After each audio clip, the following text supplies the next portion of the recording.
Hello বন্ধুগণ, welcome ইনটিসি computer. বন্ধুগণ, আজকে আমরা আরও একটা টিপস শিখব। টিপসটি হলো, এখানে দেখুন, এখানে একটি প্রশ্নপত্র, এটা আমি তৈরি করে রেখেছি। এটা ডুপ্লেক্স হবে, এপিট ওপিট ফ্রন্ট ব্যাক।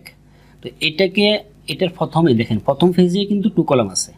প্রথম পেজে 2 কলাম আছে, এখানে দ্বিতীয় পেজে 2 কলাম চলে আসছে। এটা আমি রেড করে দিই। হ্যাঁ, প্রথম পেজ 2 কলাম রাখলাম আর দ্বিতীয় পেজে 1 কলাম রাখলাম। কিন্তু এখন এই ডকুমেন্টের এই প্রশ্নপত্রটির ফেজ সেটআপ কি আছে? ফেজ সেটআপ আছে আপনার পোর্ট্রেট 2 কলাম, ওরিয়েন্টেশন কি পোর্ট্রেট। তো এখন ওরিয়েন্টেশন আমি যদি কি করতে চাই, ফেজ সেটআপের ওরিয়েন্টেশনটাকে আমি যদি ল্যান্ডস্কেপ করে দিই, তাহলে আমি একটা সমস্যার সম্মুখীন হয়ে যাব। কি সমস্যা এখন দেখতেছি, বাস্তবে প্র্যাকটিক্যাল দেখাচ্ছি। আমি লেআউটে গেলাম, ওরিয়েন্টেশনে গিয়ে ল্যান্ডস্কেপ করে দিলাম। এখন ল্যান্ডস্কেপ করে দিলাম। এখন উপরে কিন্তু একটা ব্ল্যাঙ্ক ফেজ চলে আসছে। 2 কলামে যে লেখাগুলো ছিল ওগুলো নিচে চলে আসছে, নিচে ল্যান্ডস্কেপ আসছে। আর আমাদের প্রশ্নপত্রের দ্বিতীয় ফেজটা ছিল, সেটা আগে যেমন ছিল তেমনই আছে, পোর্ট্রেটে আছে। এখন এটাকে তো আমাদের ল্যান্ডস্কেপ করা দরকার, উপরেরটাকে তো ল্যান্ডস্কেপ করা দরকার। এটা কীভাবে করবো আমরা? এখন আমি যদি মনে করেন এখান থেকে যদি ব্যাক স্পেস দিই, তাহলে কিন্তু এটা যাবে না। এই লেখাগুলো কি উপরে উঠবে না। এই দেখুন, আমি এখানে মাঝখানে রাখলাম, ব্যাক স্পেস দিলাম, যায় নাই। এখন এটা আমরা কীভাবে সমাধান করব? এটা সমাধান করার জন্য আমাদের এখানে সেকশন ব্রেক হয়েছে, সেকশন করতে হবে, সেকশন রিমুভ করতে হবে। সেটার জন্য আমরা হোম ট্যাবে যাব, এখানে রিমুভ শু হাইড, এখানে শু হাইড, এই শু হাইড সিম্বলে ক্লিক করবো। তো এটা আমরা কিবোর্ড শর্টকাটে আনতে পারি।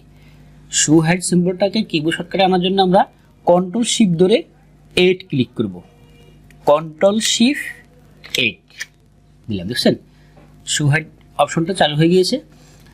চালু হওয়ার পর দেখবেন এখানে মাউস কার্সর রাখবো। এখানে মাউস কার্সর রাখে আমরা এই ডিলিট দিব, ডিলিট বাটন দিব, ডিলিট, দেখছেন এখন কিন্তু নিচে লেখাগুলো উপরে উঠে চলে আসছে। এই কাজটা না করলে আমরা কিন্তু সারাদিন কিন্তু ডিলিট দিতাম বা ব্যাক স্পেস দিতাম, এটা উঠতো না। তো এখন ওঠার কারণ হচ্ছে যে আমাদের সেকশন ব্রেকটা ছিল যে ওটা রিমুভ হয়ে গিয়েছে। এখন আমরা আবার কন্ট্রোল শিফট 8 দিয়ে শু হাইড সিম্বলটা দূর করব, চলে গেছে।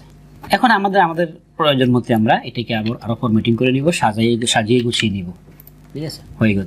কার্যক্ষেত্রে কাজ করতে গিয়ে আমরা একটু সমস্যার সম্মুখীন হচ্ছি, অনেকে হয়।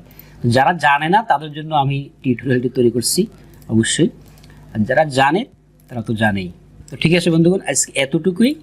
আমার চ্যানেলটি যদি সাবস্ক্রাইব না করে থাকেন, আশা করি সাবস্ক্রাইব করে রাখবেন এরকম গুরুত্বপূর্ণ টিপস এবং ট্রিক্স রিলেটেড ভিডিও পাওয়ার জন্য।